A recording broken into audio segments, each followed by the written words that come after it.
Ya, Ahí se conectó. ¿Me ves bien? Yo te veo ya, estoy mejor. con Sí, yo te veo perfecto a ti. Yo siempre te he visto y te he escuchado bien. Ya, y ahora te veo mucho mejor y te escucho mucho mejor. Ya, lo que Ya, lo que te fantástico. pregunté al final, y no sé si me respondiste, es que este fenómeno de emergencia que tú hablaste, como por ejemplo lo que pasa con los superconductores, eh, no tiene realmente que ver con si es un sistema cuántico o no, o me equivoco. No, no, exactamente, es como tú dices. El fenómeno de emergencia, de hecho, emergencia es un concepto mucho más amplio que en física incluso. Es un cambio de paradigma. Es entender que los sistemas son complejos y que esa complejidad da origen a un fenómeno, a fenómenos nuevos. Y eso te obliga de alguna manera a ver tu problema, que es un problema complicado en sí, ¿cierto? No verlo como la suma de las partes, sino que decir, ok, el grado de libertad o el instrumento que a mí me permite modelar la física de este sistema no van a ser esas partículas individuales, ¿ok? Sino que van a ser, comillas, partículas o entes o algo efectivo, algo distinto, que da cuenta de este fenómeno que está siendo observado en experimentos, etcétera, o que yo estoy, etcétera, que está siendo observado en experimentos o que la naturaleza está manifestando de alguna forma. Mira, déjame solamente hacer una recapitulación muy rápida de lo que contaste de superconductividad, muy cortito, eh, porque a mí siempre me ha llamado mucho la atención, lo he encontrado muy bonito, que cuando la gente empezó a estudiar efectos cuánticos y descubrieron estos efectos superconductores, o lo que tú decías del helio, que tiene estas propiedades de a muy bajas temperaturas poder escalar paredes, eh, al final se dieron cuenta, en esos casos en particulares, que estos efectos cuánticos que uno estudia en pequeños, por ejemplo, electrones, en partículas muy, muy pequeñas, tienen una consecuencia macroscópica que tú realmente puedes observar en tu mundo real, en tu mundo a Sí, estas escalas. sí, Y eso sí. es muy impresionante, al menos para mí siempre me ha parecido muy, muy impresionante que tú puedas realmente observar un fenómeno cuántico a una escala macroscópica grande. Así es. Pero eso, pero Felipe, o sea, de hecho, hay algo incluso más simple. O sea, el hecho de que tú te compres un magnetito de esos que uno compra cuando viaja y le trae a la mamá de vuelta y que casi se lo olvida, y tú lo pegáis en tu refrigerador. Esa es una manifestación de mecánica cuántica pura, Ay, por favor, ¿cierto? Porque, expláyate en eso, porque ¿qué es lo que está ya, pasando? pero para, antes, Ya, dale, dale. ya, yo voy a explicar el fenómeno del magneto en el refrigerador, pero antes de eso, ordenémonos. La cuestión de emergencia, sí, es un cambio de paradigma, sí, es una manera de encontrar una partícula efectiva, un modo efectivo que te da cuenta del fenómeno que tú estás viendo que está ocurriendo en el laboratorio o en la naturaleza. Perfecto. En el caso de la superconductividad, ¿qué pasa ahí, por ejemplo? En superconductividad, entre paréntesis, hay dos casos. Está la superconductividad de alta temperatura y la de baja temperatura. La más simple, la de baja temperatura, esencialmente, ¿qué es lo que ocurre? Ocurre que los electrones en el medio, hay un electrón por acá, otro por allá, y resulta que estos individuos se acoplan a las oscilaciones de la látiz. Todos los cuerpos, esencialmente, ¿Qué es tienes que látiz? imaginarte una látiz, que es como una látiz, una red donde están los átomos. Ya, Ya, y estas cuestiones respiran. O sea, de verdad que la materia vive. Estas cosas vibran, ¿cachai? Y las vibraciones de la materia se llaman fonones, ya, ¿ok? La materia vibra, así como las moléculas vibran. Eso sí lo sabemos del colegio, ¿ok? Bueno, la materia vibra, ¿cachai? Los átomos en las estructuras, en los cuerpos, están vibrando. Esas vibraciones se llaman fonones. Cuando un electrón se acopla, y cuando los electrones, cuando baja la temperatura en un superconductor, los electrones se acoplan a los modos de oscilación de la látiz y eso hace que los electrones entre ellos se comuniquen. ¿Ok? Y, y entonces, ¿qué ocurre cuando los electrones se comunican? Se mueven al unísono. Entonces, ¿qué es lo que ocurre? Es como que tú vas arriba de un bote en el mar. Tú en verdad no ves las imperfecciones de la roca aquí abajo porque vais surfeando, vais moviéndote con la ola. Entonces, lo que ocurre con los electrones en el medio, cuando se acoplan a la látiz, ¿cierto? Empiezan a andar con la ola, que es la látiz, y no ves las imperfecciones de la materia, que toda la materia está llena de imperfecciones. ¿Te fijas? Y cuando los electrones no ven imperfecciones, entonces se mueven a toda velocidad en el medio y no disipan. problema de la disipación es que los electrones salen de los átomos y empiezan a chocar con todas las cuestiones, empiezan a frenarse. Por eso cuando tú tocas los metales o tocas la lámpara, la ampolleta, está caliente. Eso es disipación. Eso significa choque de electrones con la materia. Entonces, ¿qué pasa en el caso del superconductor? A baja temperatura ocurre ese fenómeno emergente en que los electrones ocupan los fonones de la látiz como un medio para comunicarse entre ellos y se mueven felices de la vida arriba de la ola. Y por eso no chocan entre ellos. Y por eso no chocan con la látiz ni entre ellos, porque también puedes chocar con la látiz. Todas las látices, toda la materia, todos los granos de sal, todas las cosas que tú ves que en los libros aparecen ordenaditas, la verdad es que no es así. Faltan átomos, hay átomos entre medio. Te voy a hacer una pregunta difícil. ¿Eso puede pasar en cualquier material? No. O sea, ok. No sé. Yo tampoco sé. Sé varios en los que así ocurre. Okay. Es que esta cuestión de la ciencia de los materiales, de la materia condensada, es un mundo maravilloso, pero estamos recién conociendo la punta del iceberg. Entonces, tú me haces esa pregunta, es tricky, ¿ok? Sí. Hasta ahora se están conociendo, pero cada día se están conociendo más y están pasando cosas. Ya, pero ordenemos nuevamente. Ahora vamos al refrigerador con el imán que nos trae una mamá del viaje. Dale. Ya, ¿qué pasa? El refrigerador está hecho de materiales, de metales, la puerta, el refrigerador, ¿cierto? De ciertos metales, los cuales tienen sus átomos, ¿cierto? Pero tienen electrones en sus capas de más afuera. Tú sabes, el átomo, nosotros tenemos el núcleo y tenemos los orbitales, que son igual que, uno puede imaginárselo como las órbitas de los planetas, ¿cierto? Pero esas órbitas tienen un número fijo de electrones. No es como que uno llegue y le meta, no sé, 50 electrones a un orbital, porque eso no está permitido por las leyes de la mecánica cuántica. Pero ocurre que los electrones que están más afuera, de los orbitales más afuera, son un poco lo que rigen la física de los materiales. Esos son como los sujetos más como relevantes. ¿Okay? ¿Qué pasa? Cuando estos individuos están solitarios por la vida, tienen un grado, los electrones igual como no sé, pues si tú tienes una mesa, la mesa tú la puedes describir por diferentes cualidades, características. La mesa es ancha, es café, no sé, pues, y tiene 4 metros de altura. Tú puedes decir un montón de cualidades de la mesa. Los electrones, por otro lado, tienen masa, tienen carga, pero tienen otra cosa más, que no tiene análogo clásico, así que no voy a hacer ni un esfuerzo para hacer un análogo clásico porque no lo hay, que es el grado de libertad de spin, ¿okay? Que es una propiedad puramente cuántica.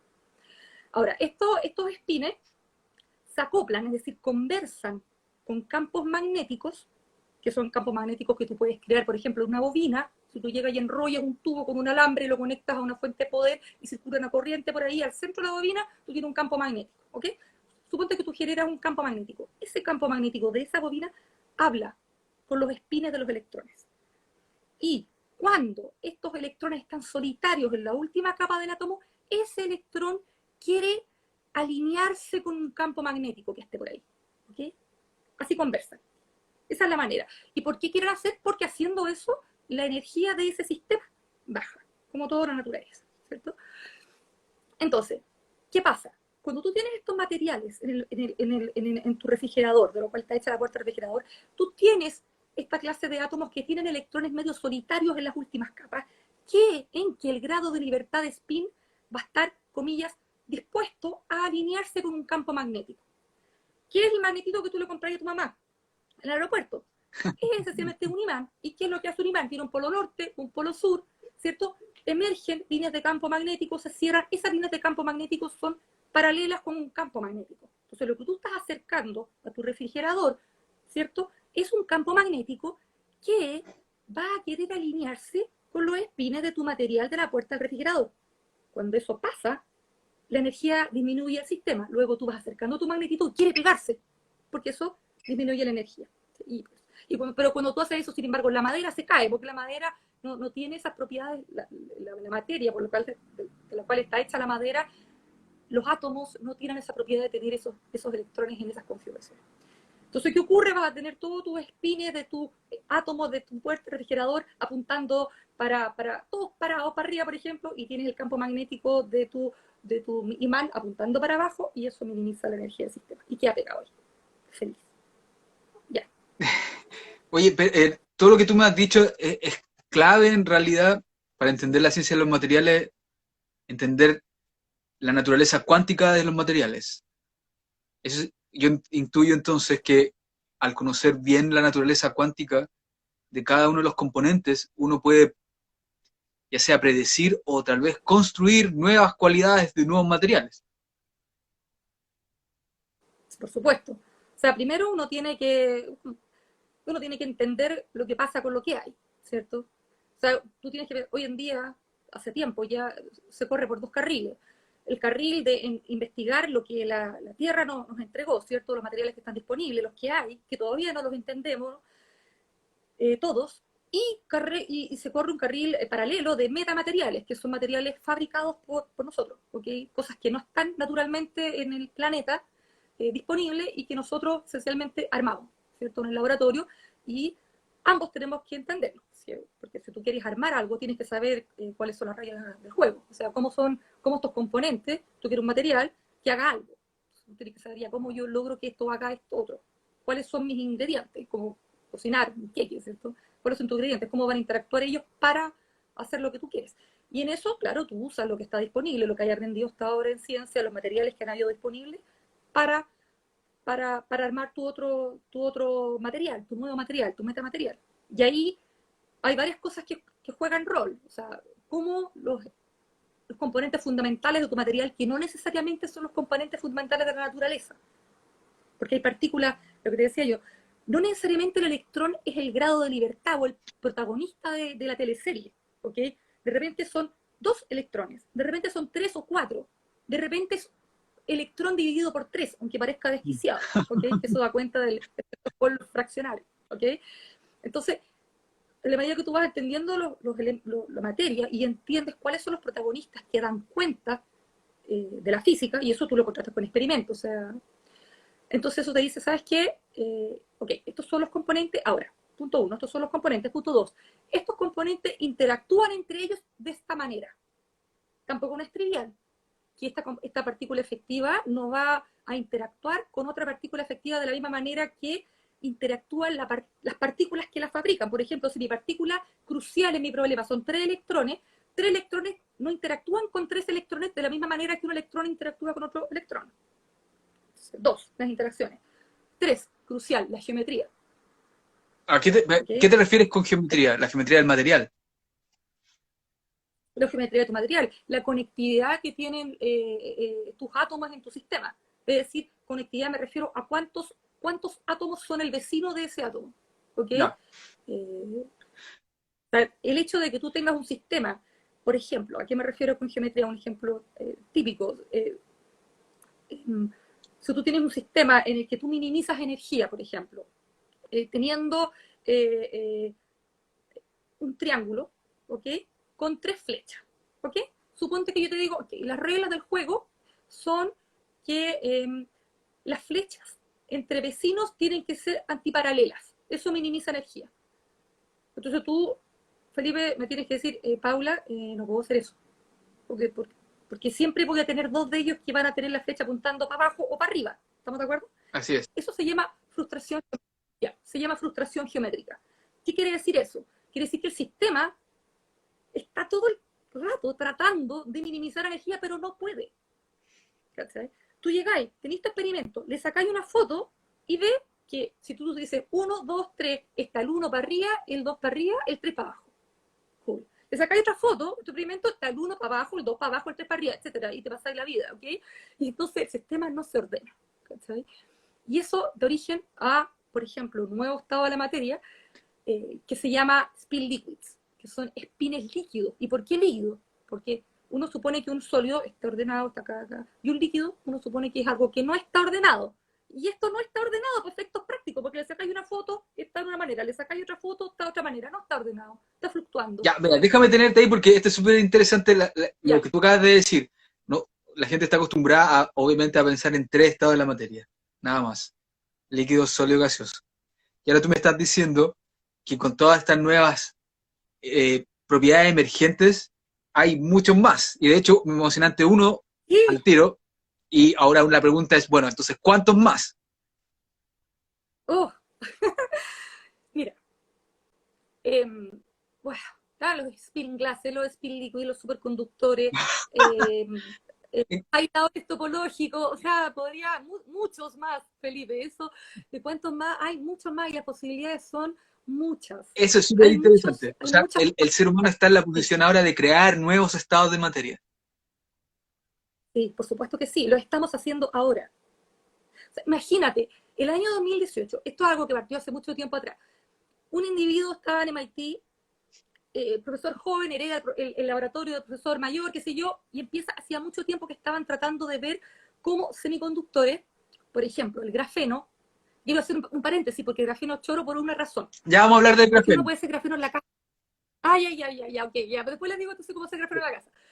Bueno, estaban estos individuos en MIT, ponen una capa de grafeno, por ejemplo así, llegan, ponen otra capa de grafeno. Bueno, el grafeno es, o sea, es choro en el sentido de que es súper resistente y todo, pero no es buen conductor, no es buen conductor ya. O sea, no superconduce, no hace cuestiones, no hace cosas como eso. Es bueno en otras cosas, pero no en eso en particular. Ok.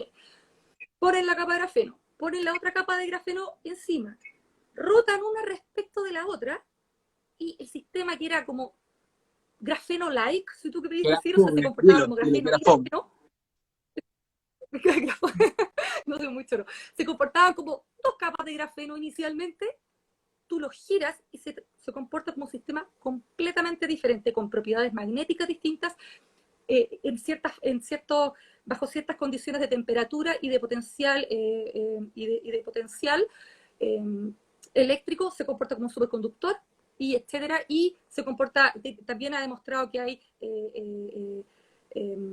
bueno, un montón de efectos cuánticos que corresponden a sistemas nada que ver con lo que usualmente ocurre en grafeno. O sea, algo que nunca se ha medido en grafeno, tú pones dos capas y las rotas en 1.02 grados una respecto de la otra y el sistema se vuelve un sistema que le llamamos nosotros altamente correlacionado, altamente interactuante, con todas las consecuencias que eso tiene. Pero eso es súper interesante porque eso significa que ahora tus propiedades emergentes emergen de propiedades emergentes de materiales un poco, o sea, materiales base. Esos materiales bases que existen, que ya tienen propiedades emergentes, son capaces de producir nuevas propiedades emergentes.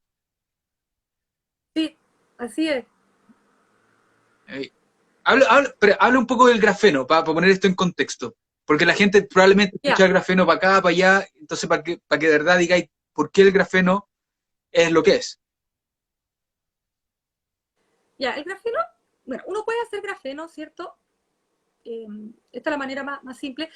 Lápiz grafito y pinta sobre una hoja de papel y después saca un pedazo de scotch, lo pega a lo que pintó con el lápiz grafito, lo tira y te queda el scotch, es su grafeno. ¿Es verdad que así se descubrió? ¿Eso es un mito o es verdad? Sí, o sea, no, de verdad que Ah, así se descubrió. es que parece tan simple. Bueno, nunca sabremos. Yo escuché la charla cuando Philip King, que en aquel entonces estaba en Columbia, y después se movió a Harvard, él fue a dar la charla, ponte tú, como el año 2005, a Hopkins y contó esa historia. Y no sé, yo le creo a Philip King. Bueno, pero esencialmente uno tiene que, además de cómo se hace, ¿cierto? Y cómo uno puede, lo lindo es que uno puede verlo. El cuerpo es tan mezquino de repente porque uno le permite, sensorialmente es tan incapaz a veces de capturar toda la riqueza de la naturaleza. Entonces, aquí uno puede verla efectivamente en el pedazo de scotch, pero como nosotros lo entendemos, son esencialmente átomos de carbonos situados en una red de honeycomb, que son los panales de abeja. Entonces, imagínense un panal de abeja y en cada vértice del hexágono hay un átomo de carbono. Y este material, por el hecho de tener carbono y por el hecho de tener una red cristalina en forma de panal de abeja, tiene propiedades de resistencia a la compresión, a la extensión, que son extraordinarias. También tiene una condición que se llama conducción balística, es decir, que no superconduce, sin embargo, la velocidad del sonido en el grafeno es extremadamente alta. Y eso, bueno, pues quizás para los físicos, es porque en el caso de, esto ya, para los físicos, pues las relaciones de dispersión en grafeno son lineales, ¿cierto? Entonces, y eso solamente tiene que ver porque hay dos hay 2 átomos por celda unitaria. ¿Okay? Luego estas cosas también se repiten en otros materiales que tienen esas características, en otra clase de semiconductores que tienen 2 electrones por celda unitaria. Bueno, eso tiene un montón de propiedades choras, lo cual lo hacen candidatos para hacer materiales súper resistentes, para hacer un montón de usarlo en las naves espaciales, es súper resistente a la temperatura, etc. O sea, uno siempre escucha que el grafeno, Pero no es superconductor. claro, pero esa parte, a ver, obviamente tiene sus pros y sus contras, y ahora me acabas de decir que en realidad se puede hacer superconductividad con grafeno que no sabía Pero conductar. con B-Layer, con 2 capas. Claro. Entonces a uno se puede preguntar qué pasa si pongo 3 o qué pasa si la roto en otro ángulo. Y eso están haciendo ahora. ¿Te fijas? Es un mundo de posibilidades, porque es lo que te digo. No solamente es relevante el protagonista, es relevante cómo se relacionan entre ellos y es relevante la geometría. ¿Fijas? Y con eso tienes un mundo ya de posibilidades para explorar. Es bien impresionante, en verdad. O sea, el futuro, llamémoslo tecnológico que tenemos adelante, parece ser muy brillante si nos dedicamos ahora a estudiar todas estas propiedades emergentes que nacen. Sí. Yo creo que, o sea, de todas maneras, o sea, lo más curioso es que la falta de entendimiento que hoy en día tenemos de la materia, cuando digo materia, es más, engloba mejor, ¿cierto? Más que material, es materia, como todo, no pasa por la capacidad computacional que nosotros tengamos, pasa por nuestras propias limitaciones. O sea, tú te das cuenta que esencialmente tenemos materiales que hoy en día no comprendemos por qué funcionan como funcionan, y no tiene que ver porque no seamos capaces de resolver la ecuación, es porque no sabemos la ecuación que los modela. El caso típico del superconductor de alta temperatura, ¿cierto? Que no es mediado por estos fonones, que te decía yo que los superconductores Déjame pararte ahí. más Primero quiero antiguos. que definas qué es baja temperatura y qué es alta temperatura para un material superconductor. Ya, eso es lo que yo le hago a mis estudiantes, qué crueldad. Ya, baja temperatura, temperatura de nitrógeno líquido, Ya, es muy baja. sí, menos, no sé, menos 70 Celsius, algo así, pero son cosas que ahora se pueden hacer. Claro, pero tú no podés tener un cableado eléctrico superconductor para tu casa. No todavía, no, porque es muy caro, ¿cierto? Es más caro enfriar que la economía que uno tendría evitando pagar la luz, digamos. Claro, ese es el problema hoy en día. Entonces, ¿cuál es el objetivo? Es encontrar superconductores que conduzcan a temperaturas más altas. Y de ahí la relevancia, por ejemplo, del Twisted Bilayer Graphene, este grafeno de Twisted, porque dice, hoy, si hay otro sistema cual está manifestando superconductividad a alta temperatura, de repente hay otro mecanismo. O sea, de hecho, las temperaturas del grafeno Twisted tampoco son muy altas. Yo diría que están entre medio. No son los peores superconductores, pero tampoco son los mejores todavía. ¿Te fijas? Pero claramente un mecanismo distinto, eso me estás diciendo. Sí, es un mecanismo diferente y, como te digo, los superconductores de alta temperatura aún no se entiende el mecanismo o sea, se mete un diagrama de fase. Estos superconductores, estos materiales además son magnéticos, o sea, hablan con el magnetismo de la materia, tienen una serie de propiedades y realmente no es posible todavía comprenderlo, de tal manera que tú puedas saber, ¿sabes qué? Esta es la receta, con esta receta tú vas a ser capaz de construir un superconductor. Eso hoy en día no podemos hacer. Eso es súper lindo porque uno crece de chico, cuando a uno le pasan, cuando uno es chico, que hay solo dos tipos de estados superconductores, el de baja y el de alta temperatura. Pero ahora me estáis diciendo en realidad que ahora el cielo es el límite.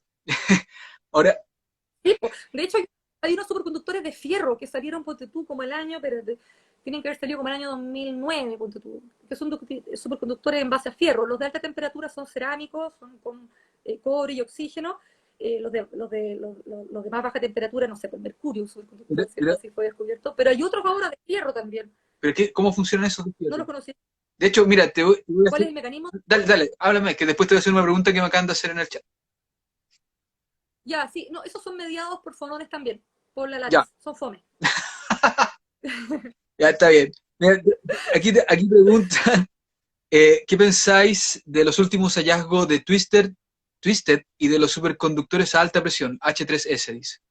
No sé si sabes lo que te están preguntando, pero Y los de alta presión, los conductores de alta presión. ¿Qué material era ese? No, decía no. H3S. Bueno, los de Twisted Bilayer Graphene son los que expliqué recién, que eran estos que Ya. estaban, que tú tenías una capa de grafeno y tenías arriba la otra capa y estaban girados en 1.02 y a condiciones de baja temperatura y para ciertos potenciales eléctricos, entonces el sistema manifiesta superconductividad. ¿Okay? Esos son los que se le llaman así. Esos de alta presión no lo tengo en la punta de los dedos, o sea, no sé, no los conozco. Me imagino que, no sé, de alguna manera, o sea, tendería yo a pensar en mi ignorancia, que si tú estás aplicando presión tiene que haber algún acoplamiento con forones de la lápiz, Sí. pero no me acuerdo. Ah, Sí, eso es los del ángulo mágico, sí. sí, esos son ¿Qué los pregunta Twisted. alguien ríe más? Sí, esos son los twistes, los del ángulo mágico, porque ocurre a ciertos ángulos de rotación de las dos capas, que están explicados cuáles son en el paper de McDonald's, para el interesante. Sí. Ya, yo no sabía, realmente no sabía que uno podía tener propiedades emergentes ya de otros materiales que tenían propiedades Sí. emergentes. Así que en verdad me impresionaste, muy, muy, muy, muy interesante. Sí. Pero es súper choro esa cuestión de la geometría, y no solo de la geometría, el tema de la dimensionalidad también. O sea, si tú ves que efectivamente propiedades que tú tienes en sistemas tridimensionales no son necesariamente propiedades que tú tienes en sistemas en 2 dimensiones. Claro, Y de repente tienes sistemas, ¿cierto?, en que los estados de borde, es decir, que si tú quieres los grados de libertad o los protagonistas, que son los que conducen la corriente en el cuerpo de tu material, lo hacen de manera diferente que los protagonistas que conducen la corriente en el borde de tu ya, material. eso creo, Entonces tú tienes eso estado de es súper superficie. interesante porque la gente tiende a pensar que el número o la dimensionalidad espacial de un cuerpo es simplemente agregar una nueva dirección de movimiento, pero lo que tú estás diciendo aquí es que en realidad tiene propiedades completamente diferentes. Objetos en 2 dimensiones son Sí, completamente distintos a objetos en 3 dimensiones. sí, sí. Sí, es súper es distinto. Y uno siempre tiene que tratar de pensar en física, siempre tiene que tratar de pensar cuando emite juicio es en comparación con qué. O sea, ¿qué es lo que hace que un material sea 2 dimensional? Que efectivamente el alto sea mucho más chiquitito que el plano, ¿cierto? Si tú quieres el eje Z sea mucho más pequeño, si tú quieres que el eje X, que el plano XY. ¿Okay? Eso lo hace 2 dimensional, para efectos prácticos, si tú quieres, ¿cierto? Comparado con una cosa que tiene que un cubo. Y sí, efectivamente, las propiedades de conductividad en particular de materiales en 2 dimensiones son diferentes que las propiedades de conductividad que puede tener un material en 3 dimensiones. ¿Ok? Y eso es extremadamente relevante porque cuando uno tiene circuitos, por ejemplo, ¿sabes qué es lo que uno quiere? Uno quiere tener circuitos que sean lo más pequeño posible, ¿cierto? Eso es lo que uno quiere. O, la verdad que uno quiere eso porque quiere meter la mayor cantidad de componentes de su circuito integrado dentro de su celular, etcétera, ¿cierto? Entonces tú llegas y dices, ya, pero ¿cuál es el problema? Echémosle para adelante, ¿de acuerdo? Y empezáis a achicar tus componentes. Y tú dices, pero yo tengo una máquina que puede hacer el chip, pero mucho más chica que la tuya. Fantástico. Si el problema no es ese. El problema no es que tú puedas ir a escalas más y más pequeñas en términos de manufactura de chip. El problema es si la física que funciona a la escala A para ciertos tamaños de los componentes que componen tu chip va a ser la misma que la física cuando esos componentes se reducen en, no sé, un décimo del tamaño original. ¿Okay? Claro. Porque en todos los materiales en general hay una escala de longitud, hay un largo característico de tu cuerpo que define cuándo empiezan a ocurrir cosas distintas, ¿okay? Y esos largos característicos, igual que las frecuencias características, definen diferentes regímenes, ¿okay? De pronto un mismo material para ciertas frecuencias en que tú estás excitando con algún campo o para ciertos tamaños se comporta de un modo y el mismo material cuando tú lo achicas y para la misma frecuencia de excitación se comporta completamente distinto. ¿Okay? Entonces, la dimensionalidad y los tamaños son cruciales al momento de, si tú quieres pensar en aplicaciones, cuando tú quieres reducir el tamaño de tu circuito. Mira, aquí también preguntan por los superconductores topológicos, que dicen que predicen superconductividad a 200 grados Celsius. Eso es lo que dice el chat. No sé qué puedes decir acerca de eso.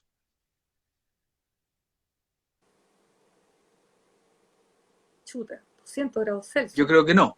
O sea, Eh, yo creo que estamos un poco, estamos lejos de eso, todavía. Estamos lejos de eso todavía. O sea, todos estos aislantes topológicos, etcétera, es todavía materia en estudio y em, la verdad, yo tengo, en mi opinión solamente, no podría, no podría, me cuesta un poco creer que va a haber un superconductor topológico. No sé en qué escala de tiempo lo predijeron, pero me parece un poco difícil como por lo que hay disponible ahora, digamos. oye, y mira, Por por honor al tiempo, quiero pasar a otro tema, saltar a un tema un poco más controversial. ya, Sobre todo por lo que ya. dijiste de la reducción de la tecnología, por ejemplo, en los chips. Hoy en día está en boca de todos los temas como nanotecnología o información cuántica. Y ahora lo que tú estás diciendo es que pueden haber nuevos materiales que pueden ayudarnos a llegar a límites como esos, pero hay que tener cuidado porque las propiedades de la materia van a cambiar de acuerdo a cómo yo diseñe el aparato que quiero diseñar. Entonces, todo lo que tú has contado de este nuevo gran horizonte de construir nuevos materiales, en realidad predecirían de nuevo un brillante futuro en cuanto, por ejemplo, a la nanotecnología que podemos acceder en el futuro, ¿no? Sí, lo que pasa es que nanotecnología en verdad es como tecnología a la escala 10 a la menos 9 metros. Ya. Son escalas literalmente. Yo no entiendo muy bien, es como una palabra chora, pero en verdad eso significa, porque nano es 10, 9, tecnología. Son tecnologías pequeñas, ¿ok? Entonces, por supuesto, es lo que estamos hablando todo el rato, ¿cachai? Sí, es, es como te digo, estamos limitados por nosotros. Em, em, por ejemplo, el caso particular de los computadores cuánticos también, etcétera. Eh, ¿Por qué uno quisiera tener, qué es lo que hace, por qué el computador, por qué nosotros quisiéramos tener un computador mejor? ¿Okay? Aparte, porque no sé, porque uno siempre quiere, no sé, por una cuestión casi filosófica, pero además en términos prácticos, ¿de acuerdo? Porque quisiera hacer un cálculo más rápido, ¿cierto? Ok, de acuerdo, y yo quiero hacer un cálculo más rápido, ¿de acuerdo? Y necesito hacer un cálculo más rápido, porque yo tengo que confesar que nunca he necesitado más que mi notebook para hacer mis cálculos, pero de acuerdo, puedo entender. Entonces, después yo digo, ok, quiero hacer un cálculo más rápido. ¿Cómo hago que esta cuestión haga un cálculo más rápido? ¿Voy a hacer que los electrones se muevan más rápido? O la pregunta más bien es al revés. ¿Qué hace que mi computador se mueva lento? Y la respuesta de eso es que su computador está la mayor parte de su tiempo corrigiendo los errores que comete. Ah. Eso es lo que la mayor parte... Tú llegas y apretas return en tu computador y ese tiempo que tú esperas, ¿ok? El computador está la mayor parte del tiempo corrigiendo los desastres que tiene ahí, ¿ok? Y eso, ¿por qué? Porque tú tienes que pensar en que un computador, en el fondo, no en el fondo, es un conjunto de circuitos y de chips, de circuitos integrados que tienen un montón de componentes que nosotros vemos en el electromagnetismo, algunas de ellas, ¿cierto?, que están interactuando, pero esas componentes que componen los circuitos son sensibles a campos. Cuando digo un campo, digo perturbaciones como la temperatura externa, ¿ok? O sea, yo me acuerdo antes, hace muchos años atrás, yo me acuerdo que uno viajaba con su disco duro, donde tenía guardado sus cálculos, sus papers, no sé qué, y cuando parece que pasáis por el aeropuerto, era como, avisa que andáis con el disco duro, si no se te va a ahorrar la información, qué sé yo, la cuestión y todo lo que teníais ahí. Y es porque esencialmente, claro, tú tenías tu información, ¿cierto?, guardada en unos dominios magnéticos, ¿cierto?, como en unos espines que todos apuntan para un cierto lado, en que el 0 significa que mi espina apunta para la derecha, y el 1 significa que la espina apunta para la izquierda, y están todos así, y configurados, arman una palabra, y juntan las palabras, arman una frase, etc. Y llego, yo paso por un lugar con un campo magnético, todo apuntando para allá, lleno cero, fregó la información, ¿fijas? Entonces, ¿y por qué ocurre eso? Bueno, y ahora cada vez se han ido haciendo más robustos, ¿cierto?, más protegidos del medio, pero ¿qué es lo que uno quisiera? Uno quisiera que lo que uno tiene y el cálculo que uno está haciendo, el computador no tuviera que corregirlo, ¿cierto? Si tú solamente logras que el computador no corrige, reduces tus tiempos de espera, pero Eh, mucho. No me voy a quemar con un orden de magnitud. Mucho. ¿Tú crees que eso se puede Entonces, lograr lo con un bueno, material nuevo?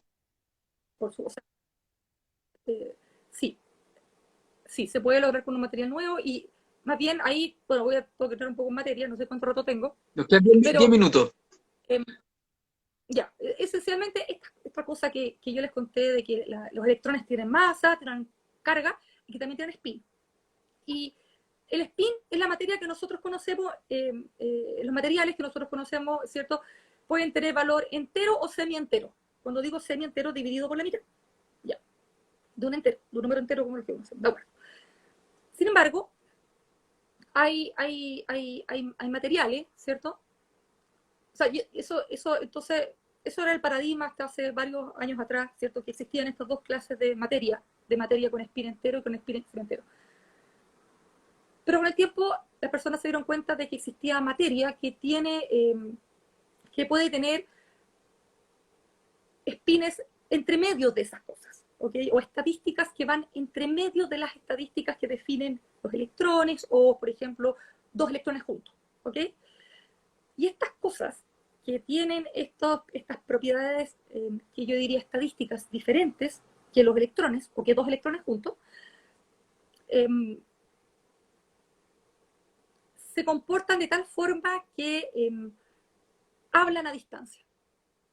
De tal forma que lo que estas partículas hacen en un lugar del material eh, queda inmediatamente registrado en otro lugar del material.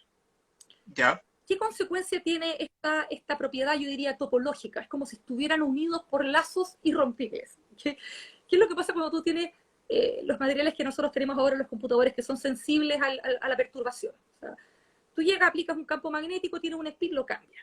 Tú tienes tu electrón feliz de la vida en un lugar, aplicas un potencial eléctrico, lo mueves. ¿Okay? ¿Qué pasa con estas partículas? Se llaman aniones, ¿cierto? Que tienen otra clase de estadística, que se comportan de distintas formas. Tú le aplicas campos magnéticos o eléctricos y ellos son insensibles al campo porque están correlacionados de una manera diferente a la manera como nosotros estamos acostumbrados con los electrones. Luego, lo que tú puedes hacer, si tú eres capaz de armar circuitos en que las operaciones básicas de tu computador sea mover o tejer estos individuos en tu chip, que cuando estos individuos están tejidos de cierta manera correspondan a un 1 y cuando están tejidos de otra correspondan a un 0, quizás cuando están tejidos de una manera intermedia correspondan a un 0,5, esa manera de hacer de braiding, de tejer estas partículas es inmune a las perturbaciones externas. Luego tú tendrías tu computador donde los actores no son los que nosotros conocemos usualmente, sino que son estas nuevas partículas en los cuales tú podrías llevar a cabo tu operación utilizándola y los cuales serían inmunes a temperaturas, a campo magnético, de tal forma que tú haces tu cálculo no tendrías que Oye, corregir, eso o el computador no es tendría que súper corregir. impresionante. Significa que no podríais borrar esa información nunca tampoco. No, no lo había Lo pensado. cual puede ser bueno o malo. Lo cual fue no lo había pensado, sí, pero tenés toda la razón. No, pero muy impresionante que no, o sea, que al final no tengáis que preocuparte de que se desbarajuste lo que hiciste y en realidad no pierde tiempo en reajustar todo lo que había hecho anteriormente para volver a trabajar sobre esos datos. Pero es muy interesante eso. Tampoco yo había pensado acerca. Esa es otra propiedad que emerge de meros electrones. Oye, una última pregunta que te hace Daniela Quinteros. Bueno, Sí, dime.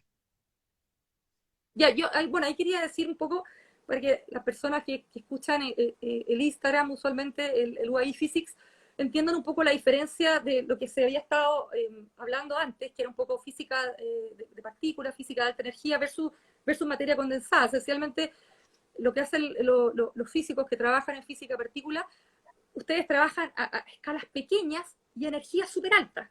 ¿Te fijas? En materia condensada, uno es al revés. Uno trabaja, ¿cierto?, con muchas partículas a escalas grandes, ¿cierto?, en comparación con ustedes, y energía mucho más baja. En la medida que tú agrandas la escala, la energía de tu sistema baja. ¿Okay? Entonces, en ese sentido, esa es una diferencia para que las personas un poco entiendan de repente lo físico, o los que quieran estudiar física, entiendan, yo lo que quiero hacer, bueno, física de partículas, física de alta energía, ¿cierto? Son escalas pequeñas, alta frecuencia, alta energía, nosotros somos escalas más grandes, ¿cierto? Y energías más bajas. Te preguntan si se han observado aniones.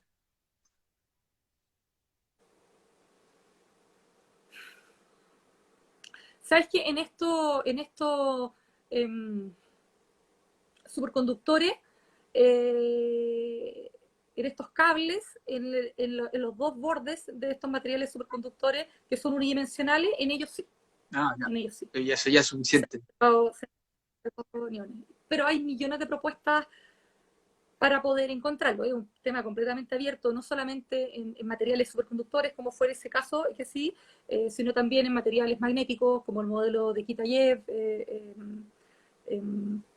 etcétera. Hay varias propuestas teóricas hoy en día en los que los cálculos dan indicios de que podrían manifestar aniones a bajas energías, digamos, que es lo que nosotros hacemos, ¿cierto? Pero que se están testeando aún, todavía no se pueden fabricar, etc. Tema abierto, absolutamente abierto. Para todos aquellos que quieran dedicarse a la física de materia condensada. Una pregunta, solamente en los últimos minutos que nos quedan. Daniela Quintero, y esta es una pregunta difícil. Haciendo una analogía con el cobre chileno, ¿hay algún país que tenga alguna ventaja en el desarrollo del grafeno a escala comercial? ¿Podría ocurrir algo así? ¿Hay algún país que tenga alguna ventaja para la investigación del grafeno? El desarrollo del grafeno a escala comercial. El desarrollo del grafeno a escala comercial. Sí, lo que pasa es que, sí, es una buena pregunta, pero la respuesta es no sé. Voy a ponerle apellido a la respuesta. Desarrollar el grafeno a escala comercial significa primero saber para qué sirve. Y saber para qué lo quieres usar, digamos, y cuál es la ventaja comparativa de usar grafeno respecto de alguna otra cosa, ¿cierto? Y yo creo que esas preguntas todavía no están todas respondidas. O sea, tenemos claro que el grafeno es ultra resistente, que funciona bien, que también resiste el calor, etcétera, y se usan naves espaciales por eso, etcétera. Ahora, para desarrollar grafeno a escala comercial, yo creo que todavía, esa es una pregunta. sí, yo creo que todavía no estamos sí, cerca de algo así. No. Pero siempre, No estamos cerca y tampoco, es lo que te digo, o sea, habría que pensar, bueno, ¿y para qué? claro, sí, ¿Para eso qué? Hay que buscar la comparativa y ver por qué es mejor que otro material para cierta cosa, ver qué tan caro sea respecto de... Puede haber un montón de materiales bellos, hay cosas en física, y tú sabes, que tienen comportamientos hermosísimos para nosotros, pero que quizá en el estado que están hoy en día no son de tanta utilidad, ¿cierto? sí, pero para mí Entonces, o sea, eso es solamente una cuestión de tiempo. La sí, por tecnología supuesto. llega inevitablemente una vez que se descubren las propiedades de cómo funciona la naturaleza. O sea, hasta el tren superconductor en Japón, ¿cierto? Que Exactamente. imagínate, con ese tren superconductor, nosotros tuviéramos uno acá, podríamos ir de Santiago a Temuco en 1 hora, ¿cierto? Y eso funciona realmente porque los superconductores expelen los campos magnéticos, ¿cierto? Y entonces tú tienes unos rieles que van generando campos magnéticos y tienes unas ruedas que tienen superconductores y lo que pasa es que el tren levita, ¿cierto? Porque quiere expeler el campo magnético. Y entonces por eso es que circula tan rápido, porque no tiene resistencia, ¿cierto? Que no tiene resistencia al movimiento, ¿ok? Entonces, Sí. pero sí, pero claro, ahí hay que estar enfriando los rieles todo el tiempo, etcétera, cuesta dinero. Bueno, acá tenemos que partir por tener un tren. Hoy en día tenemos otras preocupaciones, pero es inevitable. Si al menos a mí me reconforta pensar eso. O sea, la historia de la ciencia nos lleva a eso, es inevitable. Una vez que encontramos cómo funcionan las cosas, el resto es cuestión de tiempo. Sí, y pero es rápido. O sea, si tú piensas, yo le digo a mis estudiantes, o sea, si ustedes piensan en los circuitos que ustedes tienen en su celular, o sea, no es más de 10 años en que había gente haciendo paper acerca de las cosas que tú tienes ya dentro de tu celular funcionando. O sea, cuando nosotros hablamos de mucho tiempo, estamos hablando de una década. O sea, es rápido, en verdad. Una década. Es rápido. Es muy, muy poquito. Paula, nos queda un minuto, así que aprovecho Ya. de darte las gracias. Era justo el tópico que nos faltaba tocar, exactamente porque es el ámbito opuesto a los temas que estábamos tratando ahora. Así que al menos a mí me quedó muchas dudas resueltas. Para, Ya. para todos aquellos que no fuimos capaces de responder las preguntas ahora, les cuento que les vamos a responder por interno a través del chat las preguntas. Así que, si quieres decir una última palabra en 15 segundos.